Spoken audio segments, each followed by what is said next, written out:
It's been 2 years since Apple discontinued its original smart speaker, and now it's back with the aptly named HomePod second generation. All right, so let's open up the bottom here. Ooh, that's nice looking right there. So here's the HomePod. It looks a lot like the original one. One of the first things I noticed that's different from the original is that the power cord is now separate. On the original HomePod and on the HomePod Mini, the power cord was hardwired in here. So if it broke, then you had to replace basically the whole unit, which kind of sucked. There's a little tab on the bottom. Pull this off. Now another big issue with the original HomePod, which I think has been fixed with this one, was that the original HomePod had a little silicone base, and if you left it on some wood furniture, it would actually leave a big white mark. That was a big problem. And it looks like that this is made of a different material, so hopefully it shouldn't be a problem. We'll peel off the top here, and you can see, like the original HomePod, this one also has a circular touchscreen. So there's nothing much else in the box except for the power cord here, and that plugs right in the back.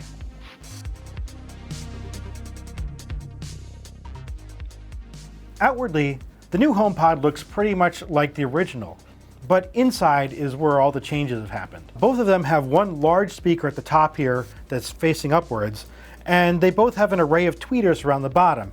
However, the second HomePod only has 5 along the bottom, whereas the original had 7.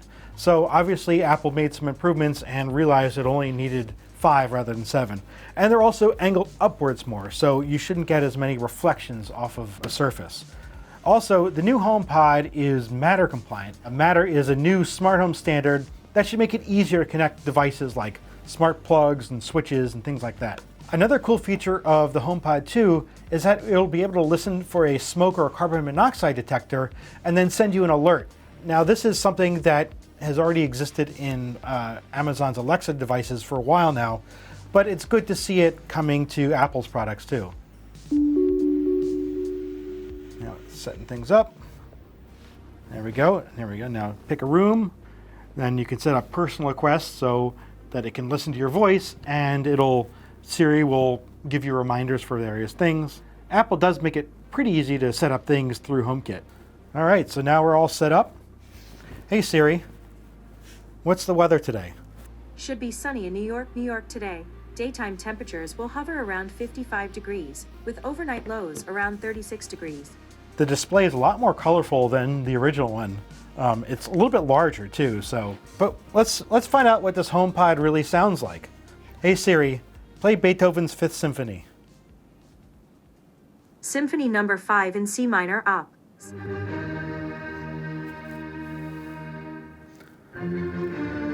There's a little.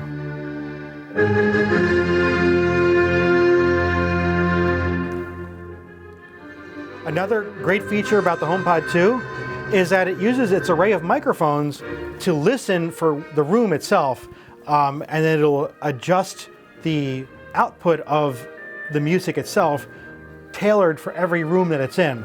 Let's listen to more Beethoven.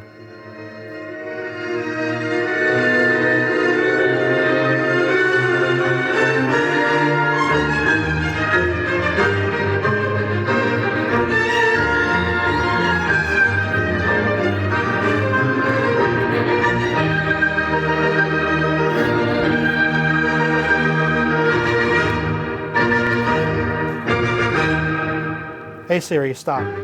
So another cool feature of the HomePod is that you can automatically transfer music from your phone speaker itself just by moving your phone closer. Let me show you how that works. So we'll start playing here.